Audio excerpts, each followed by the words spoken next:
Plateau. Tour de Plateau, l'émission autour des jeux de plateau. Et aujourd'hui, je me suis dit que ce serait sympa de faire un jeu un peu différent, mais toujours dans l'esprit d'HeroQuest. Alors j'ai déjà enregistré cette vidéo, mais j'ai pas du tout aimé comment c'était tourné, ça demandait du montage. C'est pas l'esprit de Tour de Plateau. Tour de Plateau, c'est du spontané, si je fais des bourdes, si je bafouille, tant pis.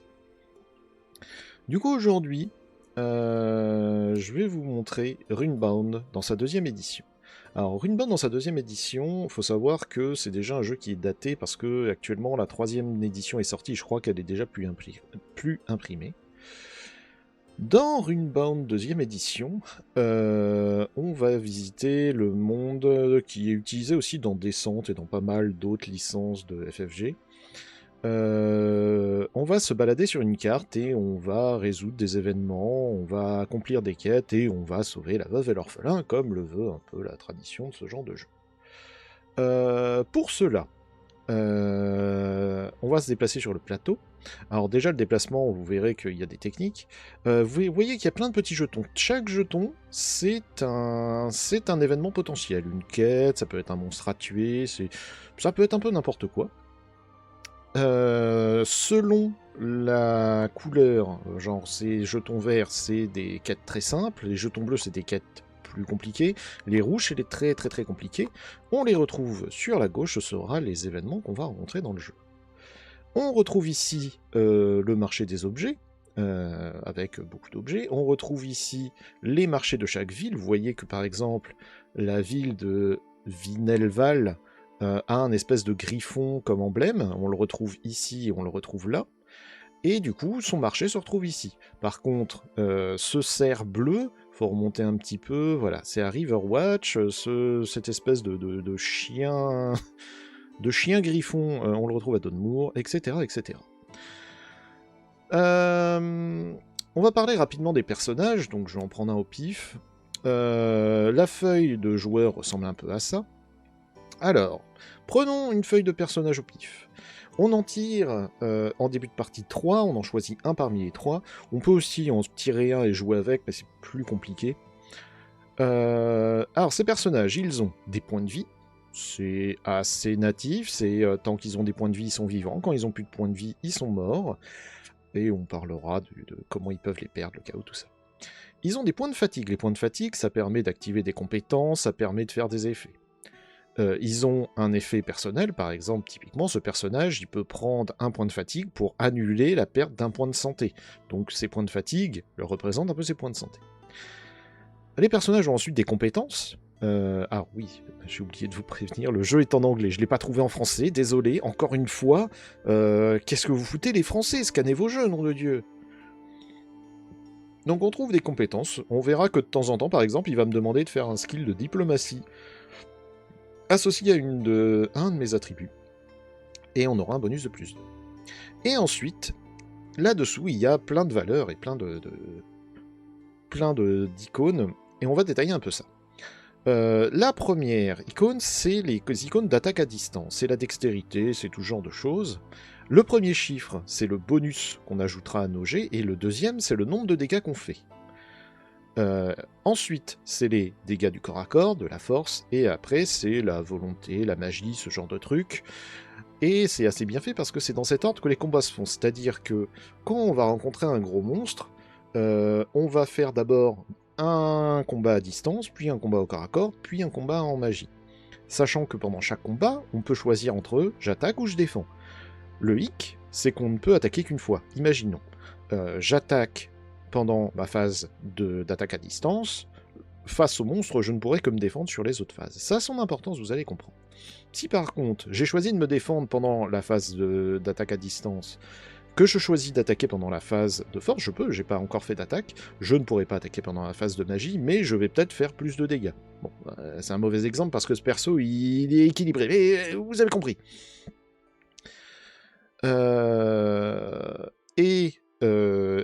Pendant le combat, avant de démarrer un combat, avant chaque round, on a une possibilité de s'échapper qui utilise la statistique de magie. Donc si vous avez une stat de magie pourrie, vous avez intérêt à être ultra balèze. Chaque personnage peut porter une armure, 2 armes et 2 compagnons. Vous avez 2 slots de compagnons. Chaque personnage démarre avec 3 pièces d'or. Vous verrez que les pièces d'or permettent d'acheter du matériel.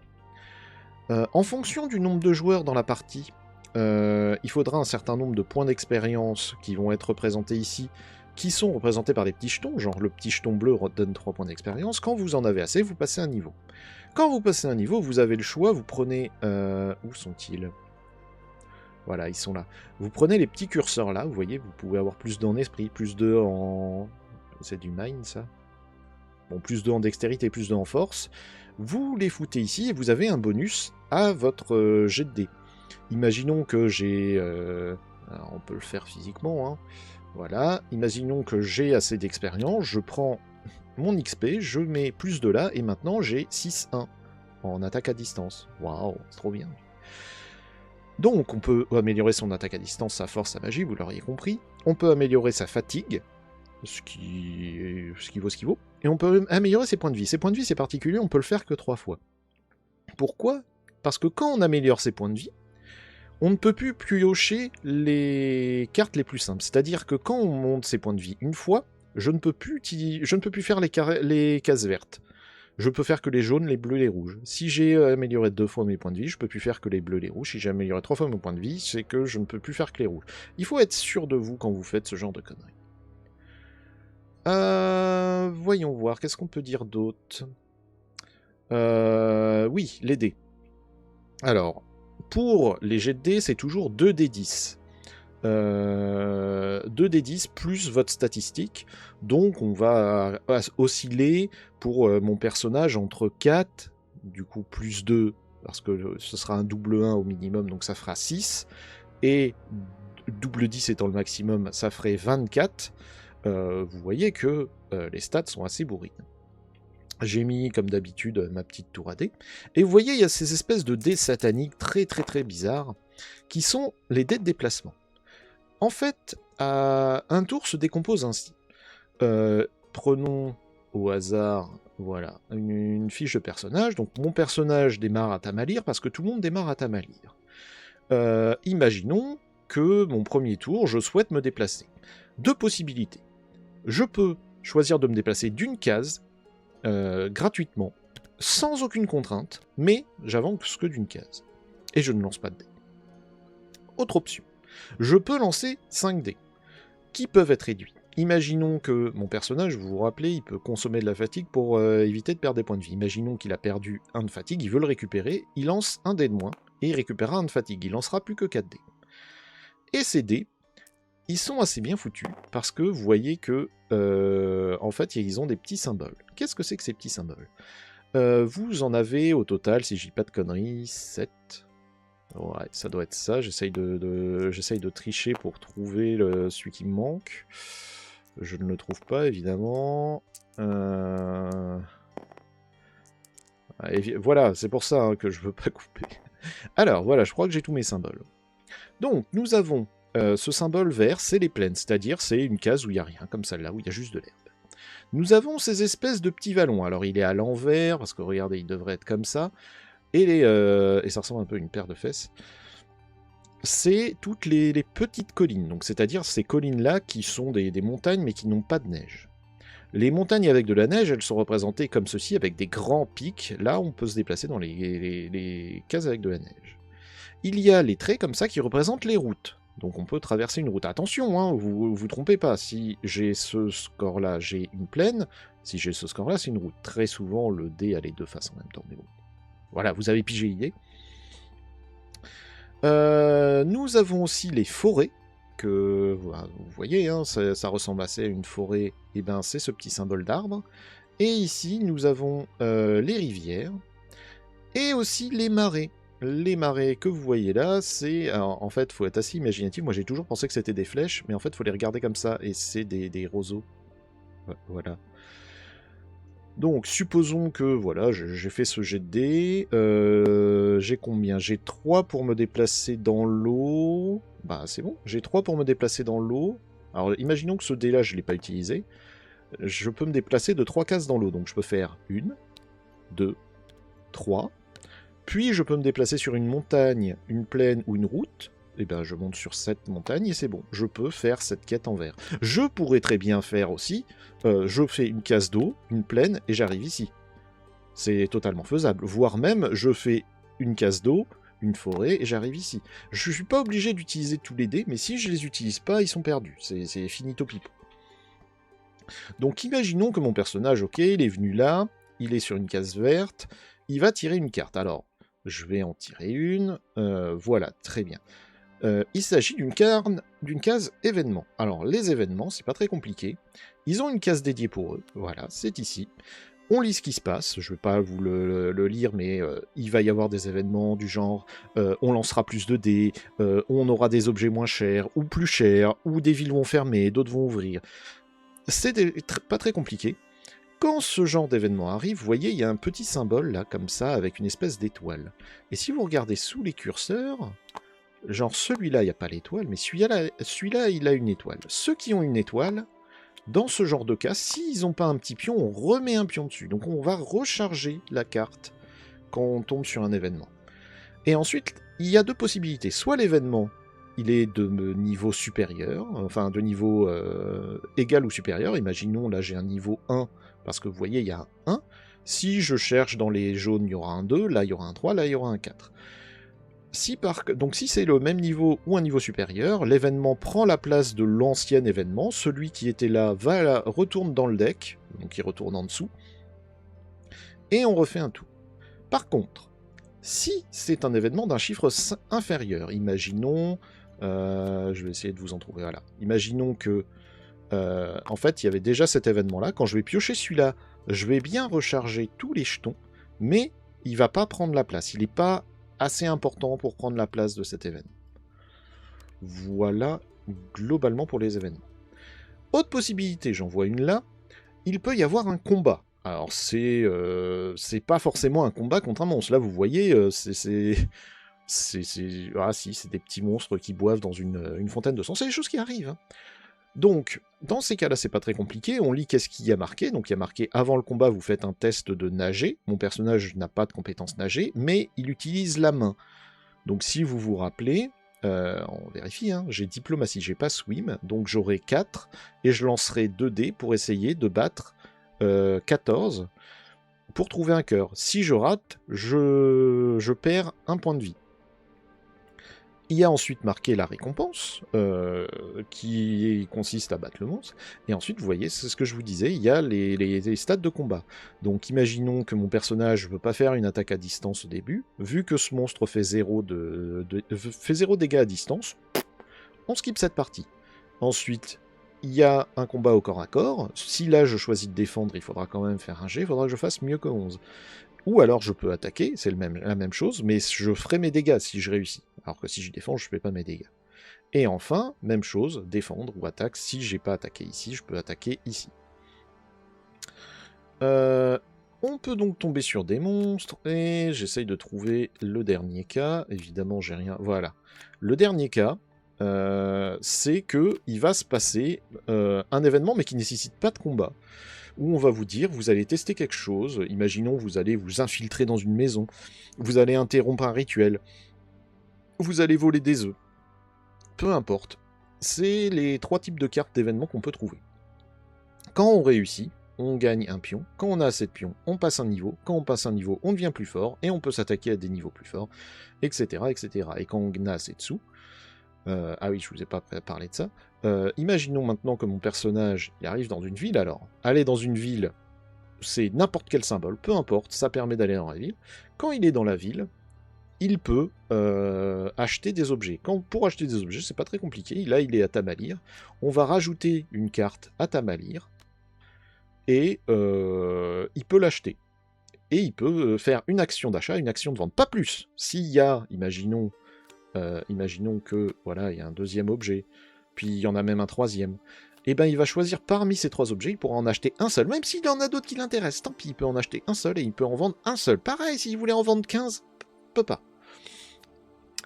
On peut faire un petit focus d'ailleurs sur les objets et sur qu'est-ce qu'il y a dans ce shop, parce qu'il y a des trucs intéressants. Évidemment, je triche pour essayer de trouver ce qui m'intéresse. Évidemment, hein, comme dans toute présentation de règles, voilà, ça je voulais, et voilà, parfait. Comme dans toute présentation de règles, ça merde. Alors, déjà, vous pouvez avoir un compagnon. On en a brièvement parlé, vous pouvez en avoir même deux. Un compagnon, c'est un peu comme un personnage. Il a des points de vie, il a des points de défense, il a une compétence propre à lui, et il a des statistiques.